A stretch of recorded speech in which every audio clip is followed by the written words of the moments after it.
سبح اسم ربك الأعلى الذي خلق فسوى والذي قدر فهدى والذي أخرج المرعى فجعله غثاء أحوى سنقرئك فلا تنسى إلا ما شاء الله إنه يعلم الجهر وما يخفى ونيسرك لليسرى فذكر إن نفعت الذكرى سيذكر من يخشى ويتجنبها الأشقى الذي يصلى النار الكبرى ثم لا يموت فيها ولا يحيا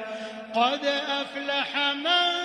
تزكى وذكر اسم ربه فصلى بل تؤثرون الحياة الدنيا والآخرة خير وأبقى